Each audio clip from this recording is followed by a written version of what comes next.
জীবনের হিসাব মিলাতে গিয়ে দেখলাম আমরা আমাদের জীবনের মূল্যবান সময়টুকু কোনো না কোনো ভুল মানুষের পিছনে ব্যয় করে ফেলি। হ্যালো ভিউয়ার্স, আসসালামু আলাইকুম। আশা করি সবাই ভালো আছেন। আলহামদুলিল্লাহ আমিও ভালো আছি। অনেক মজার একটা ভর্তা তৈরি করছি, আলু ভর্তা। কার কার পছন্দ বলেন তো। আজকে বৃহস্পতিবার, আগামী দিন যেহেতু শুক্রবার ছুটির দিন, একটু স্পেশাল রান্নাবান্না হবে, সেজন্য আজকে একদম সিম্পল রান্নার আয়োজন করেছি। মুসুরির ডাল ভুনা করেছি আর আলু ভর্তা করেছি। এটা আমার বাসার সবাই অনেক বেশি পছন্দ, তো এটা দিয়ে আজকে একদম মজা করে ভাত খাবো।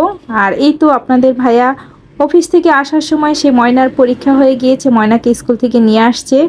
আর ময়না দেখেন আসার সময় তার আপুর জন্য ঝালমুড়ি কিনে নিয়ে আসছে। এটাই হলো বোনের ভালোবাসা। আর আপনাদের ভাইয়া আমার জন্য দুধ নিয়ে আসছে, গুঁড়া দুধ আর হলো ঘি। এটা আমার অনেক বেশি পছন্দ। মিল্কভিটার এই গুঁড়া দুধটা দিয়ে আমি চা খেতে অনেক বেশি ভালোবাসি। আর ঘিটা অনেক সুন্দর, আমার অনেক বেশি ভালো লাগে ঘিয়ের গ্রান। আর যেহেতু দুপুরে আজকে সিম্পল রান্না ছিল, তাই আজকে বিকেলে একটু ভারী নাস্তার আয়োজন করেছি। শীত আসলে আসলে এইসব খাবারগুলো খেতে সবারই ভালো লাগে। শীতের দিনে আসলে ভাজা পোড়া এসব খাবার বিকেলের নাস্তা হিসেবে খেতে ভালোই লাগে। তো আমার বাসায় আজকে মিনি মোগলাই পরোটা তৈরি করছি। সামনে দেখতেই পাচ্ছেন ডিম নিয়ে নিয়েছি, অনেকগুলো পেঁয়াজ কাঁচামরিচ কেটে নিয়েছি, আর ময়দা দিয়ে ডোটা তৈরি করে রেখেছি। আমি আজকে একদম ছোট ছোট করে মিনি মোগলাই পরোটা তৈরি করব। এটা আমার ময়নার অনেক বেশি পছন্দ। আসলে শীতের দিনে সস দিয়ে এইসব ঝাল ঝাল নাস্তা খেতে খুব ভালো লাগে। তো আপনাদের ভাইও অনেক পছন্দ করে। সে তো কখনো বাহিরে কোনো কেনার নাস্তা এগুলো খেতে চায় না, যেহেতু তার বউই সব কিছু করতে পারে। জীবনের অনেক মূল্যবান সময়টুকু অনেক মানুষের পিছনে ব্যয় করেছি, অনেক এনার্জি, শ্রম, নিজের জীবনকে বাজি রেখো মানুষের পিছনে আসলে পরিশ্রম করেছি। আপনাদের ভাইয়া সব সময় বলতো, যাদের পিছনে তুমি এত পরিশ্রম করো, কষ্ট করো, একটা সময় দেখবা তাদেরকে তুমি পাশে পাবা না। সত্যি অর্থে তাদেরকে পাইনি।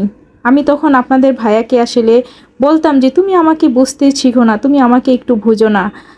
কিন্তু সত্যি অর্থে কি জানেন, এখন বুঝতে পারি আসলে আমি তাকে বুঝতে পারিনি, আমি তাকে চিনতে পারিনি। সে কিন্তু ঠিকই বুঝতে পেরেছে। সে সবসময় চাইতো আমি একটু রেস্টে থাকি, একটু ভালো থাকি, এত ঝামেলা থেকে আমি যেন একটু রিল্যাক্সে থাকতে পারি।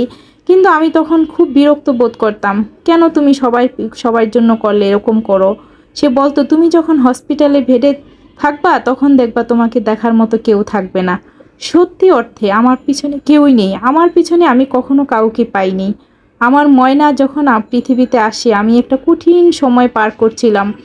ময়না কনসেপ্ট করার পর থেকে আমি শারীরিকভাবে অনেক অসুস্থ হয়েছিলাম। ময়না পৃথিবীতে আসার পরে অনেক টেনশন ছিল, ময়নাকে আমি কিভাবে লালন পালন করব, কিভাবে যত্ন করব। সিজারের পেশেন্ট এবং আমার পরিস্থিতি অনেক খারাপ একটা ছিল, সেই কথা আপনাদের সাথে অন্য এক সময় শেয়ার করব।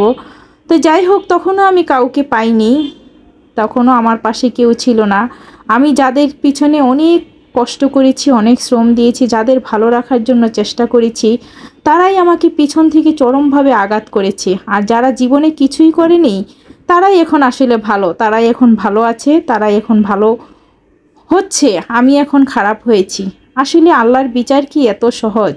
আল্লাহ তাআলা মানুষকে কিভাবে বিচার করে মানুষ আসলে বুঝে না। যারা আল্লাহকে বিশ্বাস না করে তারা আসলে কিভাবে বুঝবে তারা যে পৃথিবীতে কিভাবে আল্লাহর রহমতের জন্য কি করতে হবে, মানুষকে কিভাবে ভালোবাসতে হবে, সম্মান করতে হবে, সেই শাস্তি কিন্তু তারা পেয়ে যায়, কোনো না কোনোভাবে পেয়েছেও। জীবনে মানুষকে কষ্ট দিয়ে অপমান করে কেউ কখনো সফলতা অর্জন করতে পারে না। মানুষের প্রতি কৃতজ্ঞতা থাকতে হবে, বিনয় থাকতে হবে, মানুষকে সম্মান করতে হবে। আমি সব সময় মানুষের সামান্যটুকু উপকার পেলেও আমি মানুষের প্রতি কৃতজ্ঞতা প্রকাশ করি। আমি মানুষকে মুখে যা